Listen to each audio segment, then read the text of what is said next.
welcome to the next episode of Cemetery Strolls. We are at St Mary Magdalene Church, South Holmwood in Surrey. We're here. This is where my brother was buried. He passed away in 1963. I never knew him, but I've now finally discovered where he's buried. So I wanna go visit. I'm going to pay my respects to him and leave a monument.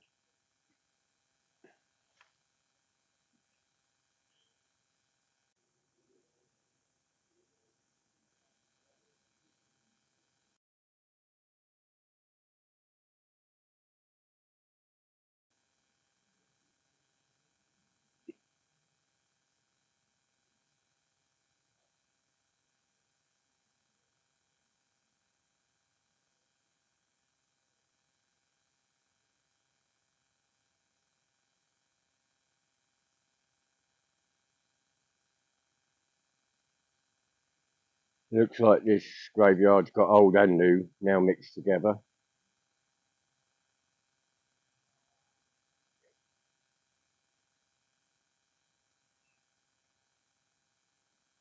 Beautiful church by the A24 in Surrey. Let's take a walk down to that gate in a bit.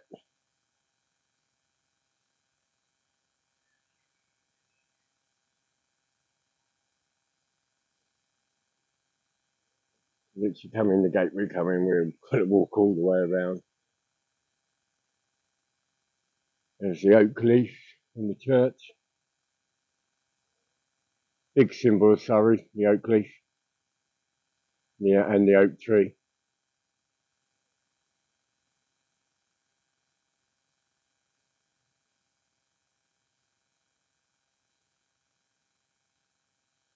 I know the church is open, so it's the first time I've actually been here. I didn't actually realise my brother's been buried here, and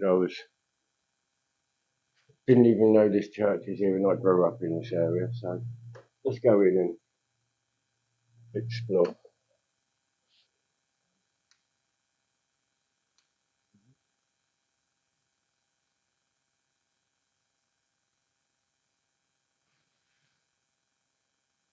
Nice and beautiful. So yeah, this is where my brother's funeral would have been. It's a bit weird being in here actually, knowing. Lovely church. I did read a plaque, I'll get it in a bit, but I did find out that the clock was actually up for Queen Victoria's 50th anniversary, her jubilee. But that would have been like the ladies' chapel, so it's now being used for other goodies. Let's walk down this side first. We've got Major Henry Maxwell Wainwright, formerly of the 47th Regiment.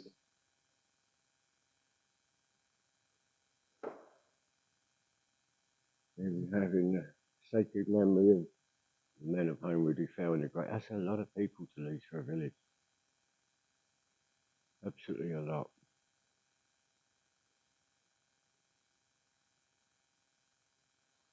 Thank you for your service, sirs. Up here we have Margaret Ann Rennie, born the 1st of January 1806 and died the 13th of August 1881.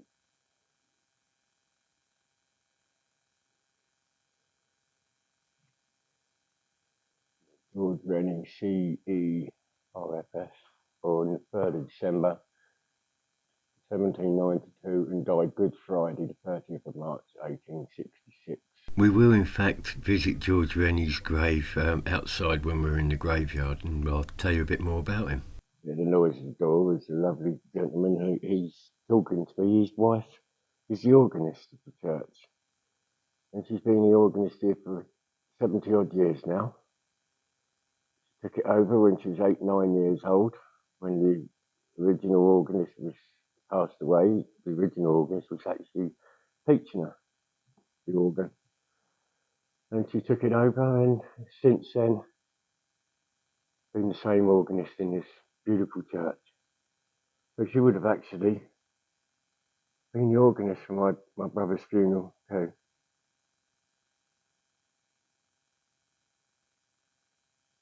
Beautiful door.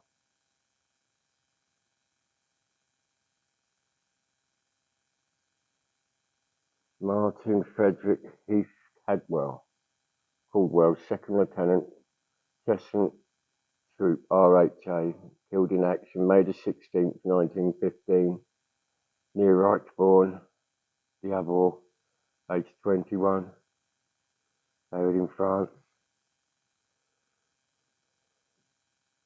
And just look at this place. It is stunning, and the monuments. Well, Surrey was a very influential area in the days just outside London. It was also the stop off for money when they were going down south or maybe abroad. They'd stop at the villages. In loving memory of Colonel Henry Halsham Jones, late Royal Engineers, died on 5th of April 1920, age 81, 18 years, church warden of this parish.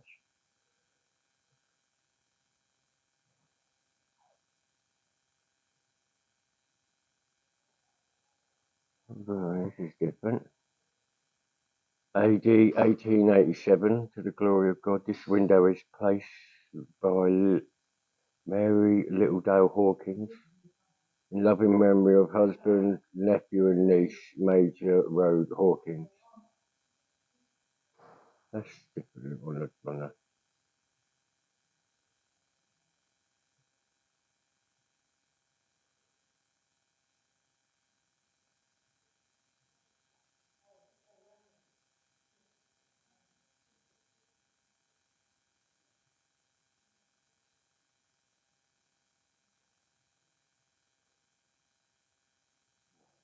the organ. We can show the organ in this one.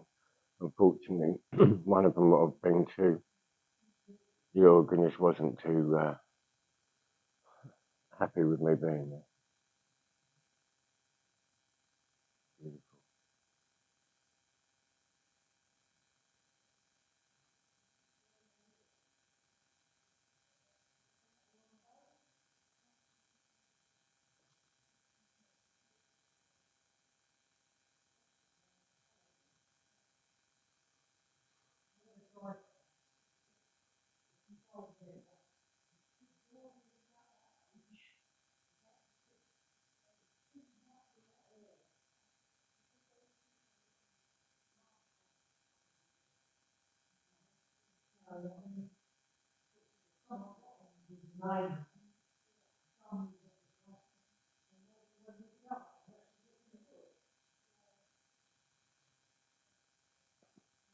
Later Majesty.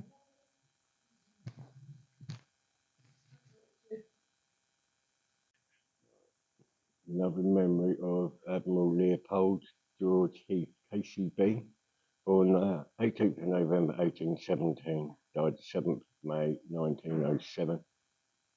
His tablet was placed by his sons and daughters. And this window was dedicated to him.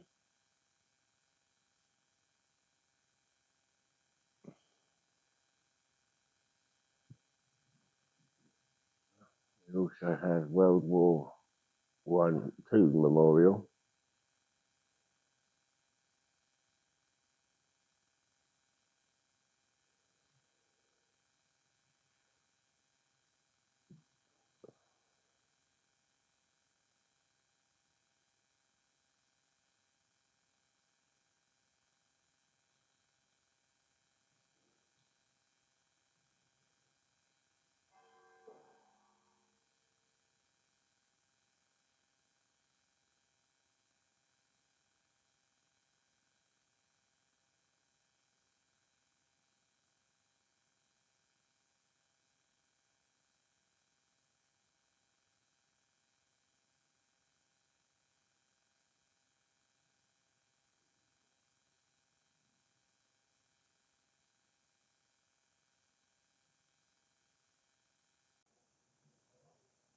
So we've been and done some put some flowers down.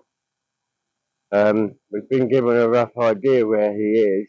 We're going to find out more, but he's actually in this vicinity here. We've laid some flowers down for him at the moment until we know, obviously, where he is.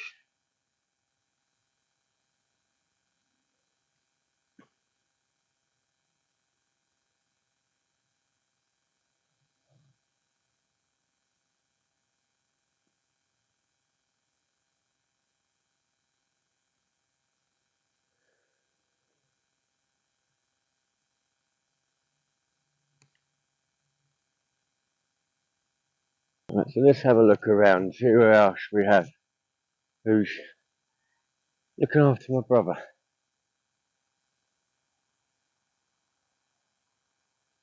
Nice white cross.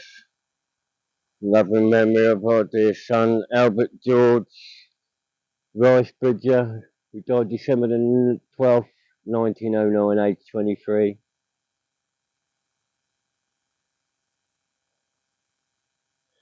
See, a lot of the graves down there, they're literally mixed in with new and old.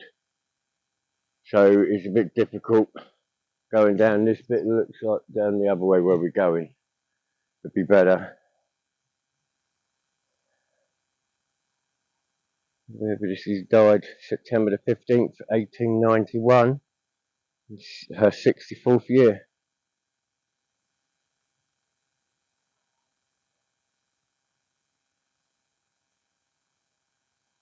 We've got ourselves a Commonwealth war grave. We have Captain S.H. Morris, Royal Army Medical Corps, 11th of January 1918, age 44. 43, sorry. Thank you for your service, sir. And we've got over here, we've got a family plot by the looks of it. It's Sarah Boxall, died March the 14th, 1907, age 47.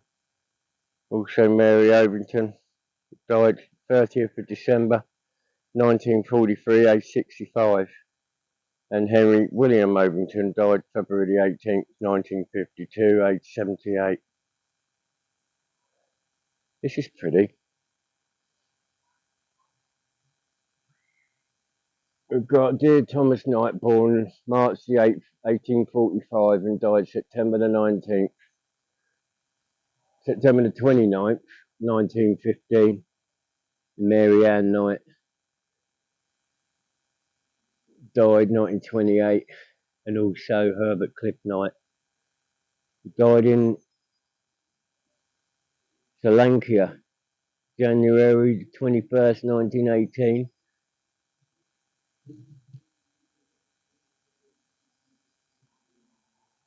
The trails in the grass, these are like I've said before, like foxes, hedgehogs, making their own little crossroad here. There's a pathway going down there, as you can see, and then there's a pathway going up there. They've got their own little area. Lovely.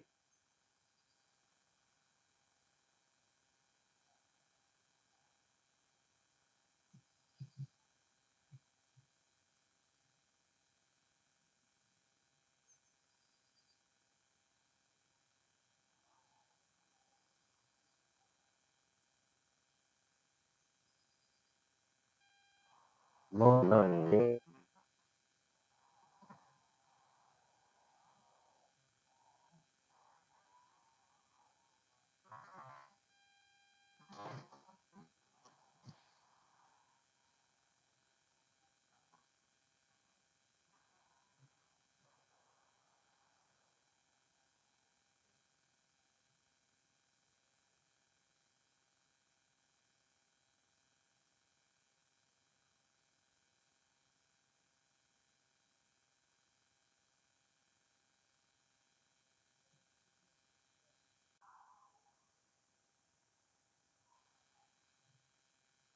This is lovely. I don't know if I can actually get the angle of it.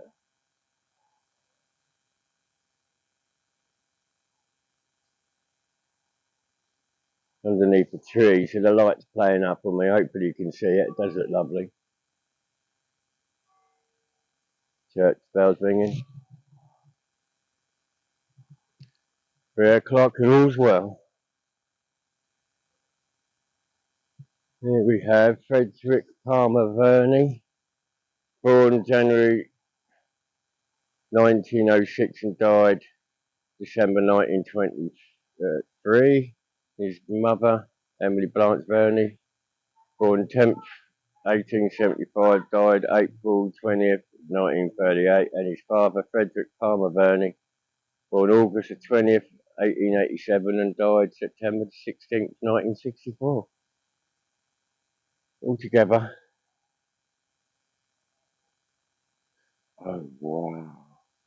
Now that is absolutely different, stunning. There's writing on there, but I can't see it. It's all mossed up, but that's all sunk in. That's lovely. And then the cross with Jesus on it. There's moss has grown over that. That is absolutely gorgeous.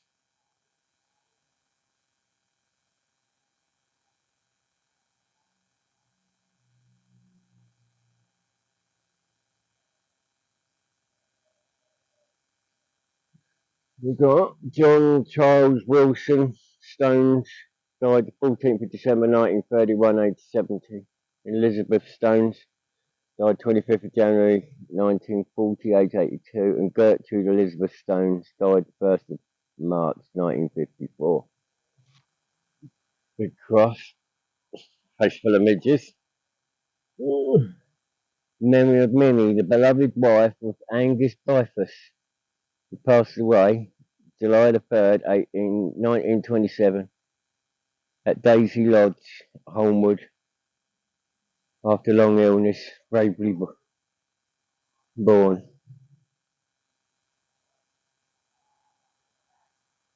Cross here. This looks like a war one. At the going down of the sun, and in the morning, we will remember them.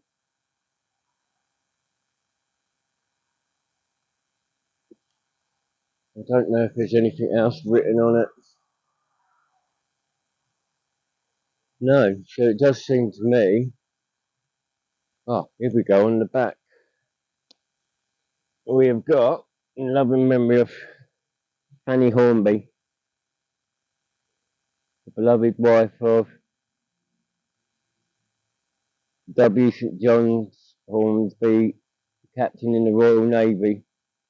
She died September the 3rd, 1916. And her husband's there as well, but can't read that.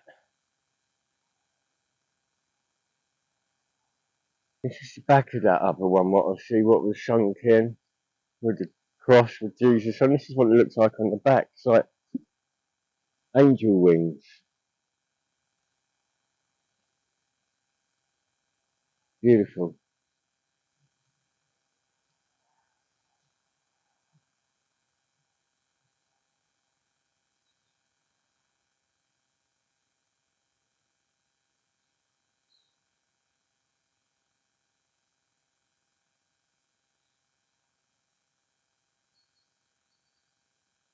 This is what looks a bit the proper old section.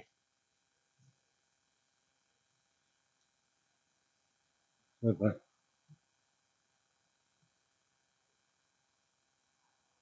Loving memory of Anne Charlotte MacDonald, widow of Sir James MacDonald Bart, born the 11th of October 1802, died the 21st of September 1885.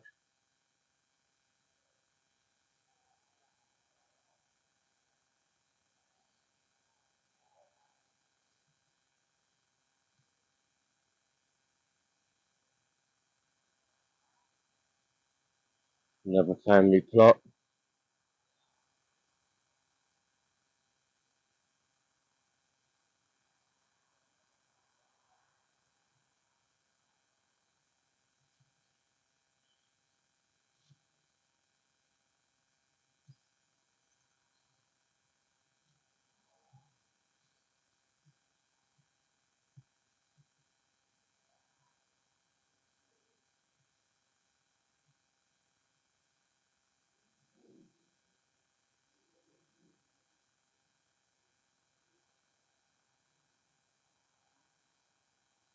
Yeah, a lot of these are unrecognisable.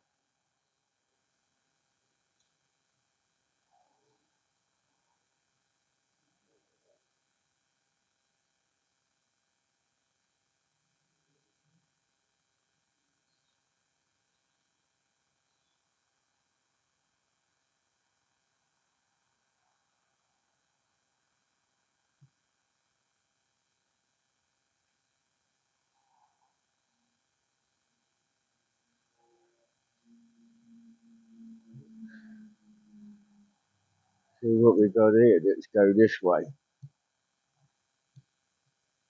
This is in memory of George Rennie, civil engineer, RFS, born December the 30th, 1791, died Good Friday, March the 30th, 1866. Also Margaret Ann, his wife, born January the 1st, 1806, and died August the 13th, 1881. George Rennie was a famous engineer. He was the son of the Scottish engineer John Rennie and the brother of Sir John Rennie. Born in the parish of Christchurch, Blackfriars Road, Southwark, London, he was educated by Dr. Greenlaw at Isleworth and was subsequently sent to St Paul's School and to the University of Edinburgh. In 1811 he entered his father's office where many great works were in progress. In 1818, on the recommendations of St Joseph Banks and James Watts, he was appointed the Inspector of Machinery and Clerks of the Irons at the Royal Mint, which post he held for nearly 8 years. On the death of his father in 1821, he entered into partnership with his younger brother John. For many years they were engaged in completing the vast undertaking organised by the elder Rennie. John concentrated on civil engineering proportion of the business, whereas George supervised the mechanical engineering. Nevertheless, about 1826 he was entrusted with the construction of Grosvenor's Bridge over the Dee in Chester, up near Liverpool. In 1830 they were involved in the construction of George Stephenson's Liverpool and Manchester Railway, and he had considerable practice as railway engineer and made plans for lines to connect Birmingham to Liverpool, the Vale of Clwyd line, the railway from Mons to Mans, and Newmarket and Liege Railway, in which he was appointed chief engineer in 1846. George Rennie's genius was chiefly mechanical, and his superintendent the manufacturing business of the firm in Holland Street, where a great variety of machinery was turned out, including the first biscuit making machinery, corn and chocolate mills for Deptford, and the machinery at the Royal William Yard, Plymouth. They also constructed some locomotives for the London and Croydon Railway. Many orders for foreign governments were exhausted, and the firms were employed by the Admiralty in making engines for the Royal Navy. He was much interested in the screw propeller, and his firm built engines with Archimedes, the world's first propelled-driven steamship. Subsequently, in 1840, the firm built for the Admiralty the Dwarf, the first vessel in the British Navy propelled by a screw propeller. In 1822, he was elected Fellow of the Royal Society. He also presented papers to the British Association and to the Institute of Civil Engineers, of which body he was elected a member of 1841. He died at his home in 39 Wilton Crescent, South Holmwood, from the effects of an accident in the streets the previous year. He was buried on the 6th of April at Holmwood near Dorking. He married in 1928 Margaret Ann, daughter of Sir John Jackson, 1st Baronet, MP, who survived him. They had 2 sons and 1 daughter. Civil engineer. In those days they weren't 2 a penny. We've got the beautiful bluebells.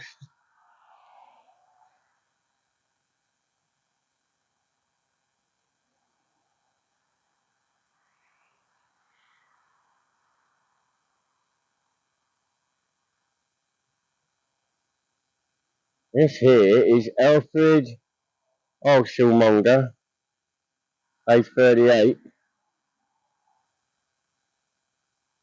Louisa, Violet.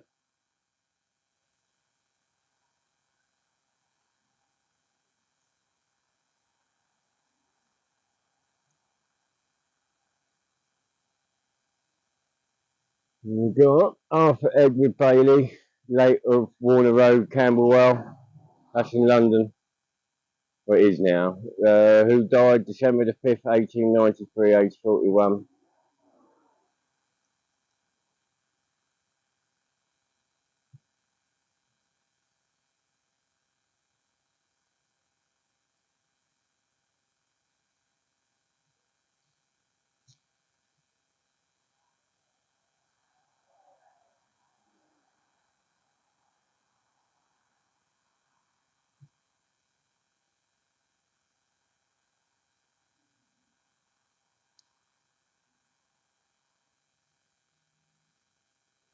Charles David Bottomley, born September the 30th, 1839, and died July the 10th, 1893. And then Emily Mary, wife of Charles David Bottomley, born September the 25th, 1858, died October the 19th, 1935. Don't think there's anyone else on there. Oh, yep. Frederick Charles Bottomley, Lieutenant Commander, Royal Navy, only son of C.D. Bottomley, born April the 13th, 1891, and died July the 18th, 1921. So I'm assuming by the time of that, that's got to be war. Casualty of war. Frederick was a Lieutenant Commander in the Royal Navy. He was accepted for commendation as the war dead on the 31st of March 2012 and was formally commemorated on the Portsmouth Naval Memorial and on the United Kingdom's Book of Remembrance. He died July the 18th, 1921 at Portsmouth in Hampshire, aged 30. Thanks for your service, sir.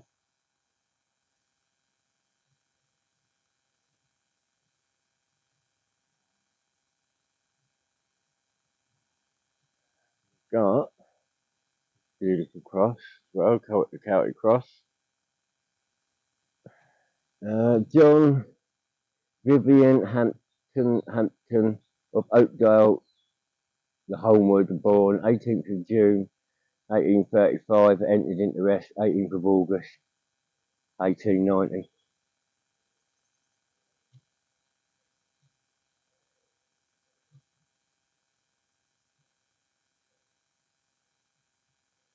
The early morning, November the 14th, 1873, John Goff Nichols, FSA, of Holmwood Park, born the 22nd, 18th of May 1806.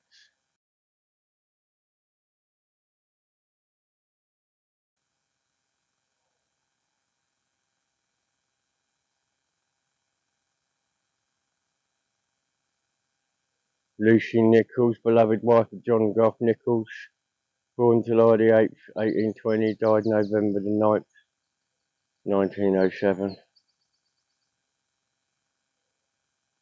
This is different. This is an old one.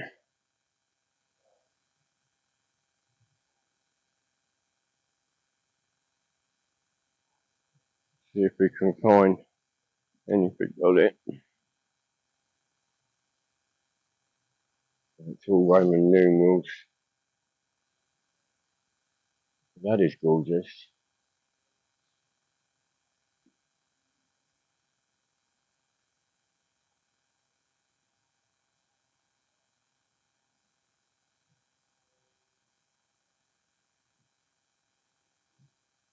Arthur Bryans, 1852, 1944, and Jesse Bryans, 1856 to 1929.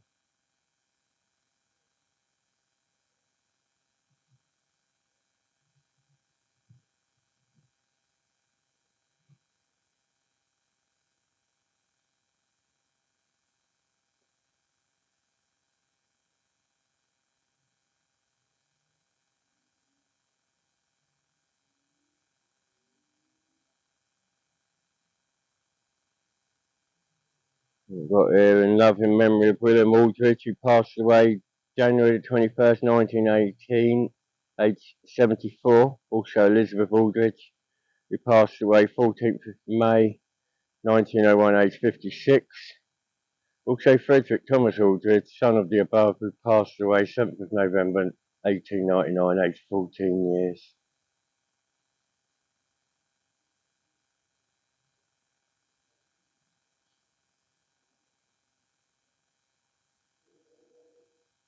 There's no markings on these, but it's a family plot.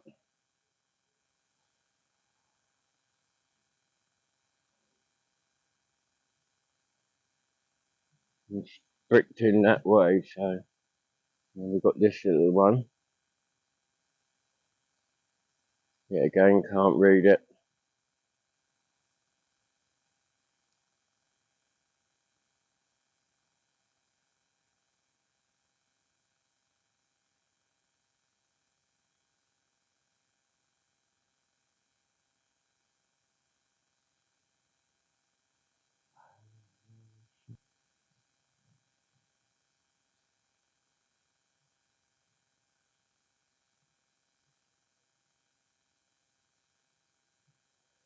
This here is, on the bottom, it's Mary Magdalene, but also Mary Quilter.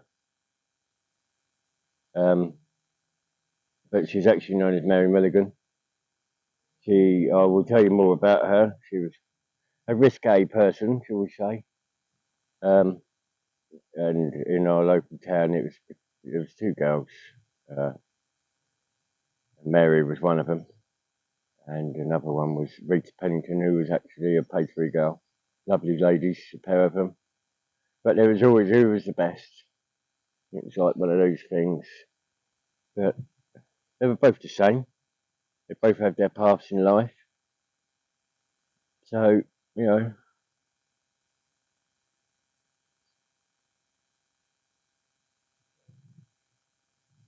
she's buried with her mother also. Mary was a glamour model turned porn star who became the most famous and notorious character of the Dirty Mac Brigade in the 70s. She was revered in public but beloved in private and by some of the most powerful figures in the country. The world famous star was known for her work in the sex industry before tragically taking her own life when she was just 33. Her famed soft porn movie Come Play With Me played continuously for 4 years in the Old Moulin Cinema in London Soho. The Old Moulin Cinema is now a cocktail bar, while a nightclub in Liverpool has also been named after Mary. Mary shot to fame as a model and a pornographic actress and was often described as one of the two hottest British sex film stars in the 70s, the other being Fiona Richmond. She is said to have suffered from low self-esteem at school after being bullied before marrying at a young age and taking the married name Maxted. She first got into porn after having to look after her terminally ill mother for 10 years as a way to afford her care, eventually becoming a glamour model in the late 1960s. After meeting pornographer John Jensen Lindsay, she began appearing in hardcore porn loops with Miss Barouche in 1970, one of her first, leading to around 20 more.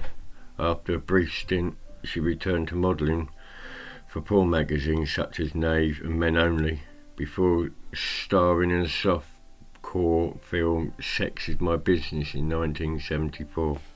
That same year, her co-star in the film, Maureen O'Malley, introduced her to David Sullivan, and despite her being married at the time, the pair reportedly became lovers, and her stage name was later thought up by him. Mary went on to appear in Sullivan's magazines before taking a small part in his softcore comedy Come Play With Me, which ran a record-breaking 4 years at the same cinema. She appeared in other sex movies such as Eskimo Now, Ultimate Games, and Derek Ford's What's Up Superdoc. with her final appearance airing after she died in the Sex Pistols' Great Rock and Roll Swindle, directed by Julian Temple. The star is said to have struggled with drugs and depression and tragically took her life when she was just 33. One of the most famed moments was when she posed topless outside 10 Downing Street with a police officer. A feature-length documentary called Respectable, the Mary Magdalene story, which chronicles the porn star's life, is also being released in 2016. Mary died on the 19th of August 1979, aged 33, at her home in Walton-on-the-Hill in the Reigate and Banstead borough in Surrey, England.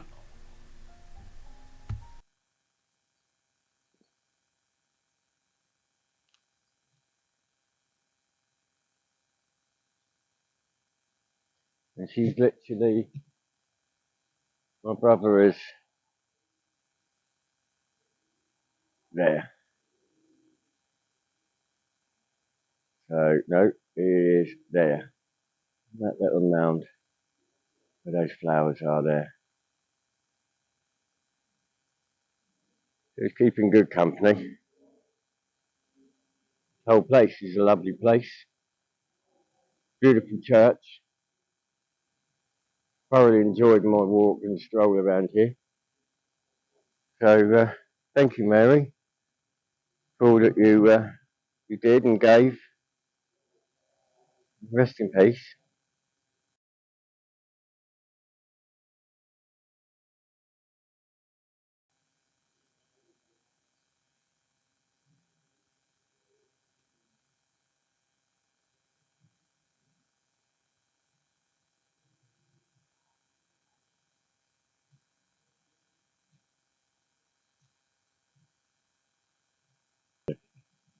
This is Peter Clement Cazalet, Esquire, who died on his voyage to St. Petersburg, 4th of July, 1859, aged 73.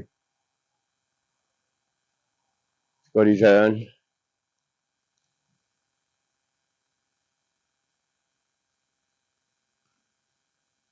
Uncovered as well to let the soul through. And we've also got Charlotte and beloved wife, died in March 1860. And then in memory of Olympia, the beloved wife of Clement of St. Petersburg, and their daughter Frances, who died 8th of February 1829, aged 20 months.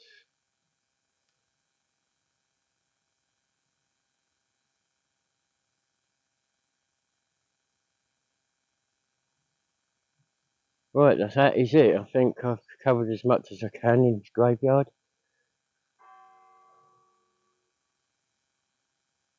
Half past, bells ringing.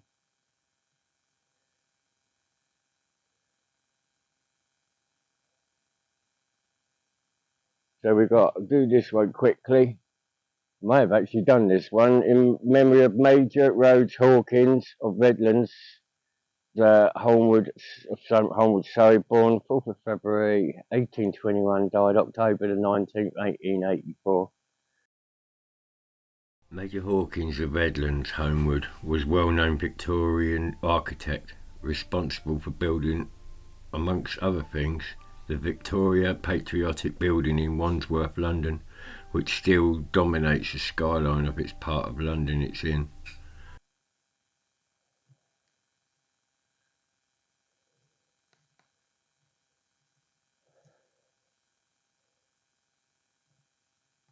The old bell tower up there. We've got a plaque on the wall. Let's zoom in on there for you. To glory of God and the commemoration of the Jubilee of Queen Victoria. This clock was erected by the parishioners of Holmwood, September 1887. E.D. Wickham Vicar and Church Wardens JB Nicholson and JP Alexander.